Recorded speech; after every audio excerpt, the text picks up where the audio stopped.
Okay, hello everyone. Welcome to the day 7 series of synonyms antonyms.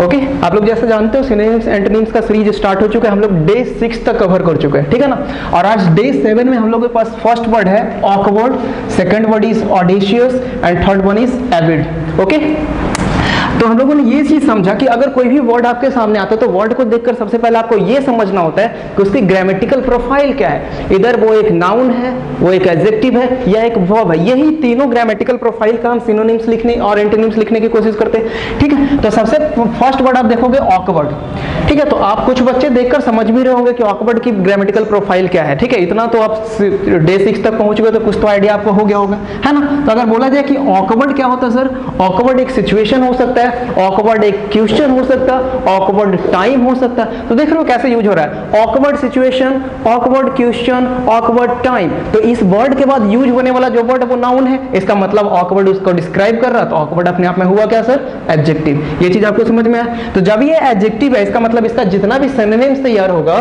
वो किस form में होगा, एडजेक्टिव के फॉर्म में होना चाहिए। अब देखो ऑकवर्ड के मीनिंग को समझते हैं क्या होता है। जैसे बोला गया कि ऑकवर्ड टाइम या ऑकवर्ड क्वेश्चन को पहले देखते, तो आप बेसिकली देखते हो कि जितनी भी सेलिब्रिटीज या जब कोई फेमस पर्सनालिटी का इंटरव्यू लिया जाता है, जब आप कोई भी एक्ट्रेस का भी देख लो तो एक्ट्रेस का बेसिकली अगर इंटरव्यू ले रहे हैं कोई लोग, ठीक है ना, तो अब क्या होता है कि कुछ पर्सनल लाइफ से रिलेटेड भी क्वेश्चन पूछने लगते हैं, ठीक है ना। तो वहां पे क्या बोला जाता है, डोंट आस्क ऑकवर्ड क्वेश्चंस। कौन सा क्वेश्चन सर, ऑकवर्ड क्वेश्चन, जिस क्वेश्चन का आंसर देना एम्बैरेसिंग हो, ठीक है ना, अनकंफर्टेबल फील करे सामने वाला बंदा, तो वो उसके लिए क्या है, एक ऑकवर्ड क्वेश्चन है, ठीक है ना, अनकंफर्टेबल फील कर रहा। जैसे कोई बच्चा कभी कभी ऐसा क्वेश्चन पूछ देता कि उसका जवाब हम ओपनली नहीं दे सकते हैं।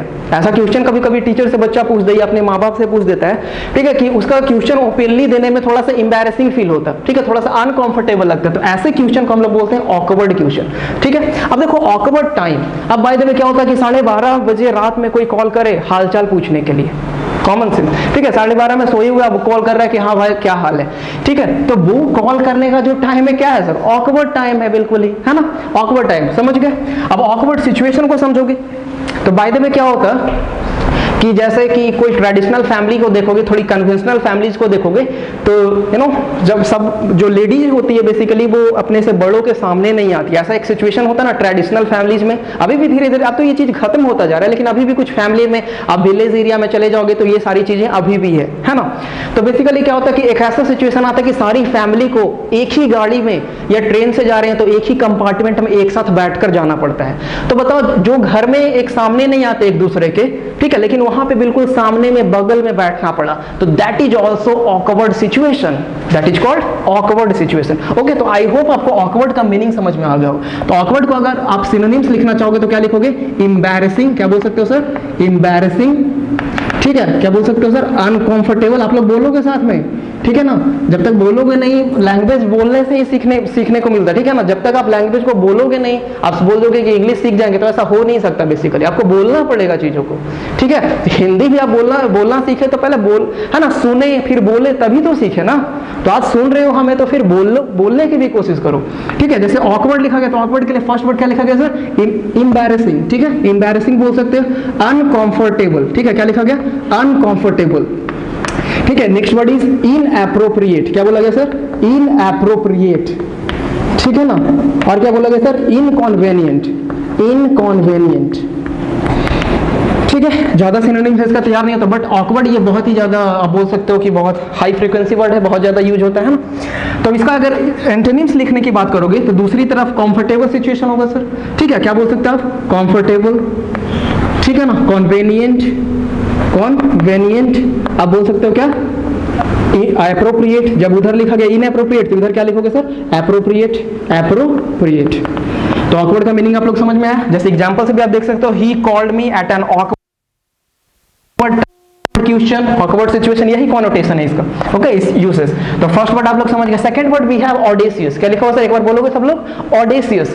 तो हम लोग एक लॉजिक को समझिए कि अगर ओयूएस किसी वर्ड के लास्ट में लगा हुआ है, क्या लगा हुआ, ओयूएस अगर सफिक्स के हुआ है तो that is adjective, that is an adjective. तो बहुत सारे बच्चे इसको एडजेक्टिव बोलते हैं, क्या बोलते हैं, एडजेक्टिव, तो वो बोलना गलत हुआ, ठीक है। थोड़ा सा यहाँ पे भी देख लेते हैं, एक चीज छोटा सा चीज है ना, प्रोनाउंसिएशन पे भी आपको ध्यान देना होता है, ठीक है। आप कोई भी वर्ड बोल रहे हो तो एक सही मैनर में बोलोगे उसका प्रोनाउंसिएशन, प्रोनाउंसिएशन, क्या प्रोनाउंसिएशन नहीं, प्रोनाउंसिएशन अगर सही होगा तो ठीक है, वो बहुत अच्छा लगता है सुनने में। इसको क्या बोलोगे?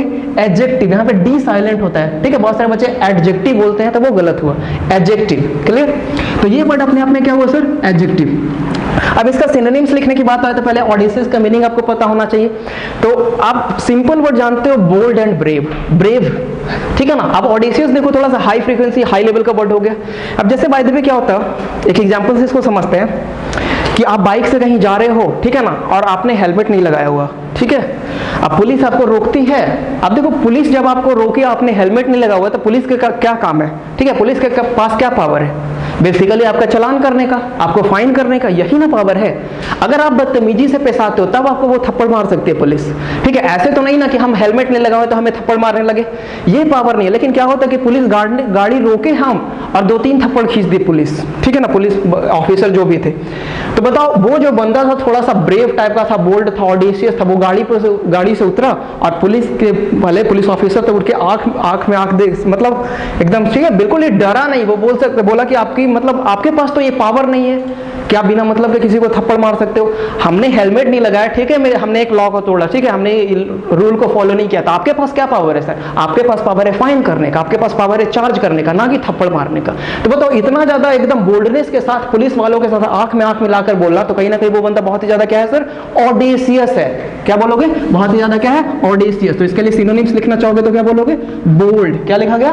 Bold. Second word is brave, third one is intrepid. बोलोगे सब लोग? इंट्रेपिड, ठीक है। Next word is valiant. क्या बोला गया सर? वैलिएंट, ठीक है ना। एक वर्ड और बेसिकली अगर देखना चाहेंगे तो आप बोल सकते हो फियरलेस। सिंपल वर्ड है, सिंपल वर्ड फियरलेस, ठीक है ना। अगर इसका अपोजिट लिखने की बात करेंगे तो अगर ये बंदा बहुत ही ज्यादा ब्रेव है, बोल्ड है, तो आप एंटोनिम्स क्या लिखोगे सर? कोवर्ट, डरपोक होगा, ठीक है ना। आप इसको बोल सकते हो मीक। क्या बोल सकते हो सर? मीक। क्या बोल सकते हो? टिमिड। ये चीज आप लोग समझ गए। तो ऑडिसेस का मीनिंग भी आप लोगों को समझ में आ गया। अब last word we have avid. एक बार बोलोगे सब लोग, क्या लिखा हुआ? एविड, ठीक है। तो एविड की बात करें तो एविड भी अपने आप में क्या है सर? एक ग्रामेटिकल प्रोफाइल में एडजेक्टिव ही है। अब देखो, एविड का यूसेज कहाँ पे होता है, एविड का क्या यूसेज है, ठीक है। तो बेसिकली इस चीज को समझोगे, जैसे क्या होता है कि एक पर्सन ऐसा है, एक ऐसा बंदा जो कि बाय द वे बुक पढ़ने बैठता ना, जैसे कि एक नोवेल लेके बैठा पढ़ने के लिए सुबह में, तो उसका ये हैबिट है कि जब तक वो नोवेल को पूरा का पूरा कंप्लीट ना कर लेना, जब तक वो पूरे के पूरे नोवेल को कंप्लीट ना कर ले, वो उठता ही नहीं वहां से। समझ रहे हो? इसका मतलब वो पढ़ने के प्रति बहुत ही ज्यादा डेडिकेटेड है, बहुत ही ज्यादा एंथुजियास्टिक है। वो सोचता है कि नहीं, हमको खत्म करना है। एक बहुत ही ज्यादा क्यूरियसनेस है उसके अंदर। समझ रहे हो? तो आप एविड का मतलब समझ में, आप बोल सकते हो he is an avid reader. तो एविड रीडर बोलने का मतलब क्या? कि वो उस पढ़ने के प्रति, रीडिंग हैबिट के प्रति बहुत ही ज्यादा डेडिकेटेड है, ठीक है। बहुत ही ज्यादा बोल सकते हो पैशनेटेड है उस चीज को लेकर, बहुत ही कीन है, क्यूरियस है, ठीक है। तो सिंपल वर्ड के लिए आप लिखना चाहोगे तो सिंपल वर्ड आप क्या बोल सकते हो सर? कीन। क्या बोल सकते हो? कीन। और वो क्या बोल सकते हो? क्यूरियस। देखो, एक वर्ड बोला गया क्या सर? क्यूरियस। आप बोल सकते हो डेडिकेटेड। क्या बोल सकते हो? डेडिकेटेड, ठीक है। और क्या बोल सकते हो? एंथुजियास्टिक। क्या बोल सकते हो सर? एंथुसियास्टिक, ठीक है ना। और क्या बोल सकते हो? पैशनेट। क्या बोल सकते हो? पैशनेट, ठीक है। और कोई वर्ड है तो बेसिकली देख लेते। तो और एक वर्ड बोल सकते हो ईगर। क्या बोल सकते हो sir? Eager. Simple word eager, ठीक है। और एक वर्ड बोल सकते हो आर्डेंट। आर्डेंट, ठीक है। तो इतना सारा वर्ड बेसिकली आपके लिए लिखा गया, किसके लिए? जो आप बहुत ही ज्यादा इंटरेस्टेड होते हो किसी चीज में, क्यूरियसनेस होता है आपको पढ़ने का, तब एविड रीडर के सेंस में यूज होता है। जैसे तो क्या लिखा गया? कीन, curious, dedicated, enthusiastic, passionate, eager and ardent. अगर एंटोनिम्स लिखने की बात है तो एक तरफ बहुत ही ज्यादा अगर आप डेडिकेटेड हो तो दूसरी तरफ इनडिफरेंट होगा। क्या होगा सर? इनडिफरेंट, या बोल सकते हो अपैथेटिक। अपैथी होगा, आपको कोई मतलब ही नहीं है, ओके। जैसे एग्जांपल आपको लिखा गया, ऑडिसियस का क्या लिखा गया? ही इज एन ऑडिसियस का, ऑडिसियस का मतलब ब्रेव हो गया, ठीक है। फिर लिखा गया mister Sharma is an avid reader. Which type of reader mister Sharma? तो mister Sharma is an avid reader, avid reader of Shakespeare, okay. अब एक बार सारे वर्ड को साथ में बोलोगे, उसके बाद खत्म करते हैं। फर्स्ट वर्ड था ऑथेंटिक, सॉरी ऑकवर्ड। तो ऑकवर्ड के लिए कौन सा वर्ड लिखा गया सर? एम्बैरेसिंग, अनकंफर्टेबल, इनएप्रोप्रिएट, इनकॉन्वेनियंट, ठीक है। अपोजिट में लिखोगे कंफर्टेबल, कॉन्वेनियंट, एप्रोप्रिएट, हो गया ये चीज। ऑडेसियस के लिए कौन सा वर्ड? बोल्ड, बोल रहे हो, बोल नहीं रहे हो आप लोग, ठीक है। Bold, brave, intrepid, valiant and fearless, ठीक है। और इधर क्या हो गया? Coward, meek and timid. फिर लिखा गया एविड, एविड के लिए कौन सा word sir? Keen, curious, dedicated, enthusiastic, passionate, ठीक है। और अपोजिट ईगर एंड आर्डेंट। इतना सारा वर्ड एविड के लिए अपोजिट लिखने के बाद है इंडिफरेंट एंड एपैथी। ओके, तो आप लोग को ये तीनों वर्ड समझ में आया होगा, ठीक है ना। तो नेक्स्ट डे में भी हम लोग फिर डे 8 में और कुछ वर्ड्स को ए से ही वर्ड, ए लेटर से ही वर्ड को डिस्कस करेंगे। ओके, तो let's see you in the next. अच्छा हाँ, अभी इसका रिटन जो फॉर्म है बेसिकली आप डिस्क्रिप्शन बॉक्स से डाउनलोड करके नोट्स बना सकते हो, है ना। तो see you in the next video. Keep smiling, keep practising, take care and thank you.